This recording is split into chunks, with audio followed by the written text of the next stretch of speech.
इस वक्त पूरी दुनिया में अगर सबसे ज्यादा किसी देश को याद किया जा रहा है तो उसका नाम है ईरान।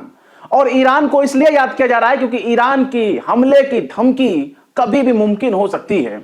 उसकी धमकी कभी भी हकीकत में बदल सकती है। और उसके खौफ में अगर सबसे ज्यादा दहशत में अगर आप किसी को पाएंगे तो वो है इजरायली।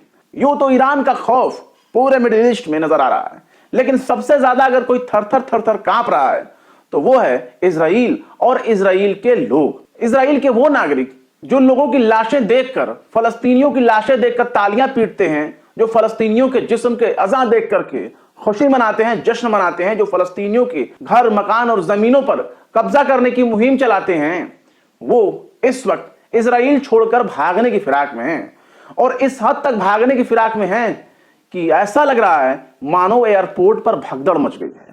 एयरपोर्ट पर भागते हुए इजरायलियों का वीडियो सोशल मीडिया पर वायरल हो रहा है। हर जगह सोशल मीडिया पर इसी बात की चर्चा हो रही है कि वो कौम जो अपने आप को टेक्नोलॉजी में सबसे बहादुर मानती है, जो अपने आप को बहुत पैसे वाला मानती है, जो कम आबादी होने के बावजूद भी पूरी दुनिया को अपनी उंगलियों पर नचाने का दावा रखती है, ऐसी कौम भाग रही है। वो इजरायली कौम दुम दबाकर अपने ही देश को छोड़कर भागने पर तुली हुई है। वो भी ऐसे मौके पर जब दुनिया में किसी भी हिस्से का फ्लाइट 2 बार सोच रहा है कि हम इजराइल जाएं कि ना जाएं। इजराइल जाने वाले फ्लाइट की तादाद भी कम हो गई है। कई देशों ने अपने फ्लाइट भी कैंसिल कर रखे हैं। तो ऐसे में इजरायली भागने के लिए बेचैन है कि कब ईरान का हमला होगा, उस हमले से पहले ही हम इजराइल छोड़कर भाग जाएं, बहुत दूर निकल जाएं, ताकि ना हम पर ईरान का साया पड़े, ना कोई ईरान का हम पर खतरा मंडराए। जैसा कि हम आपको पहले ही बता चुके हैं कि पूरे इजराइल में रेड अलर्ट है, हाई अलर्ट है। आयरन डोम बिल्कुल तैनात है कि अगर इजराइल इस बीच कोई हमला करता है तो उसे रोक देगा। एरो डिफेंस सिस्टम पूरी तरीके से एक्टिवेट है। यहां तक कि अमेरिका के जरिए भेजे गए वॉरशिप और एयरक्राफ्ट, यहां तक कि फाइटर जेट भी इस वक्त इजराइल के पास मौजूद हैं, जिसके जरिए वो ईरान और ईरानियन मिलिशिया के जरिए किए गए हमलों का मुकाबला कर सके। लेकिन इतनी टेक्नोलॉजी होने के बावजूद भी इजराइल के लोग आखिर क्यों भाग रहे हैं?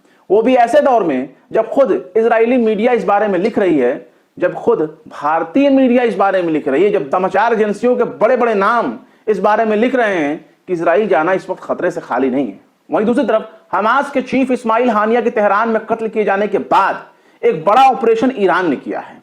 और ईरान ने जब अपना ऑपरेशन किया है तो उसने कई अपने ही अधिकारियों को गिरफ्तार किया है, खुफिया एजेंसी के अधिकारियों को गिरफ्तार किया है, अपने ही ईरानियन कर्मचारियों को गिरफ्तार कर लिया है, उनसे पूछताछ कर रहा है, उनसे जांच कर रहा है। इसका मतलब यही है कि ईरान के भीतर इजराइल सेंध लगा चुका था और इस हमले को अंजाम देने के लिए बाकायदा ईरान की खुफिया एजेंसियों और उनके मिलिट्री अधिकारियों से भी इजराइल से गठजोड़ रहा होगा।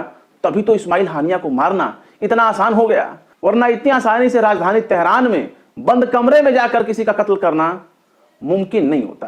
पर सुनिए कि ईरान के हमले से पहले किस तरह से मिडिल ईस्ट और पूरी दुनिया में खौफ का मंजर नजर आ रहा है। और सबसे ज्यादा खौफ में अगर कोई है तो वो इजरायली हैं। और इजरायली किस तरीके से अपनी फ्लाइट पकड़ने के लिए भगदड़ मचा रहे हैं, उसकी तस्वीरें सोशल मीडिया पर देखी जा सकती है। अब जैसे कि आप टाइम्स ऑफ इजराइल की, यानी एक इजरायली मीडिया के जरिए फ्लाइट्स के बारे में दी गई जानकारी पर जरा गौर करिए।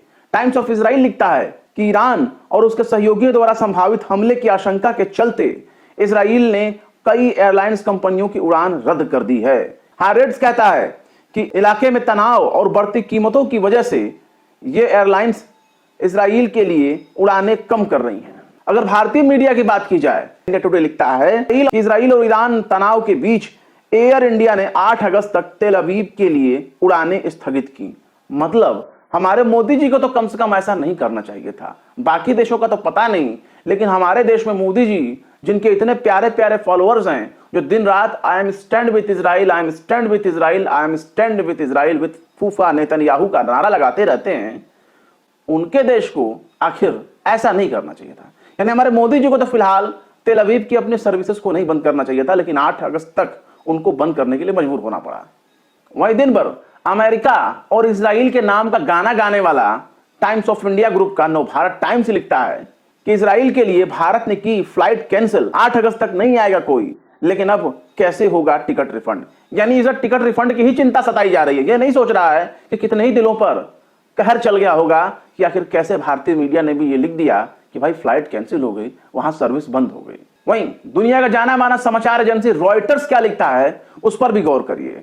रॉयटर्स लिखता है कि बढ़ते तनाव की वजह से एयरलाइंस ने मिडिल ईस्ट के हवाई क्षेत्र में उड़ान से किया परहेज, इजराइल की फ्लाइट्स कैंसल।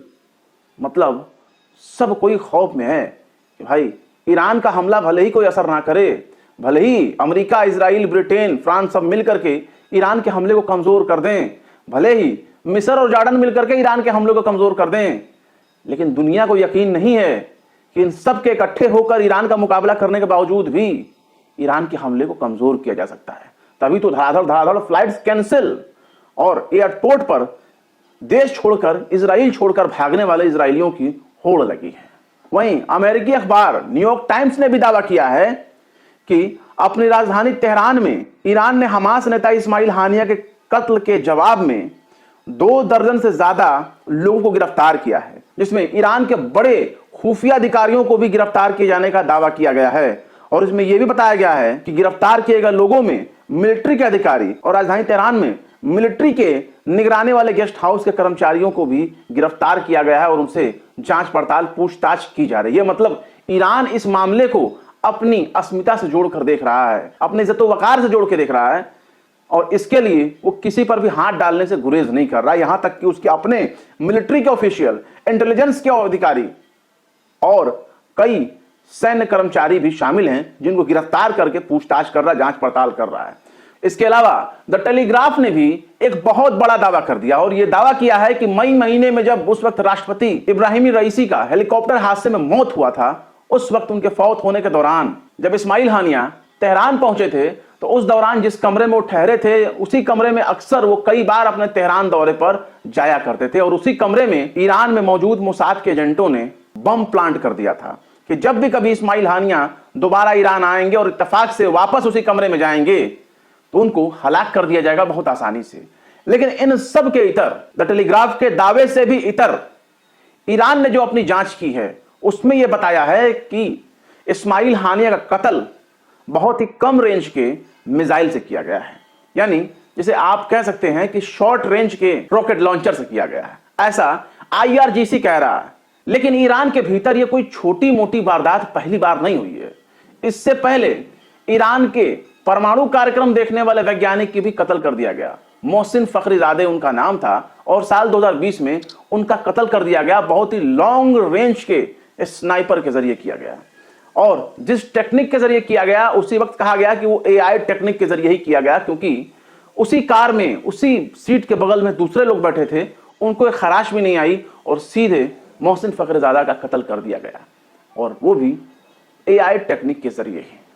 तो जाहिर सी बात है ईरान अब इस मामले में बहुत दूर तक सोच रहा है कि उसके ही इलाके में, उसके ही गढ़ में, उसके ही घर में घुस करके अगर इजराइल इतना बड़ा काम को अंजाम दे सकता है तो इसके पीछे सिर्फ इजराइल की अपनी कोशिश नहीं होगी, कहीं ना कहीं ईरान में मौजूद लोग ऐसे होंगे, ईरान में कुछ ऐसे लोग होंगे जिन्होंने ईरान की पीठ में छुरा घोंपा है और जिन्होंने ईरान के साथ गद्दारी की है। जाहिर सी बात है अब ईरान इस मसले पर बहुत दूर तक सोच रहा है। हालांकि अभी तक इजराइल के ऊपर हमले करने की जो टाइमिंग के बारे में दावा किया जा रहा है वो ईरान की तरफ से दावा नहीं किया जा रहा है। वो तमाम दावे विदेशी मीडिया के जरिए किया जा रहा है, पश्चिमी मीडिया के जरिए किया जा रहा है, न्यूयॉर्क टाइम्स के जरिए किया जा रहा है कि हमला अब करेगा तब करेगा। लेकिन ईरान इस मामले में अपनी कोई टेक्निक जरूर आजमाएगा। हो सकता है कि वो ऐसे वक्त में हमला करे जिसके बारे में किसी ने सोचा ही ना हो, लेकिन इतना तो तय हो रहा है कि अगर किसी को हमला करना होगा तो डंका बजाकर तो बिल्कुल भी नहीं करेगा और ईरान इस बार डंका बजाने वाला नजर नहीं आता।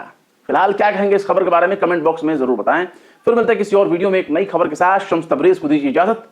जय हिंद। अगर अभी तक आपने हमारे चैनल टाइम्स मेल को सब्सक्राइब नहीं किया है तो जल्दी से सब्सक्राइब कर दें और बेल आइकन भी प्रेस कर दें।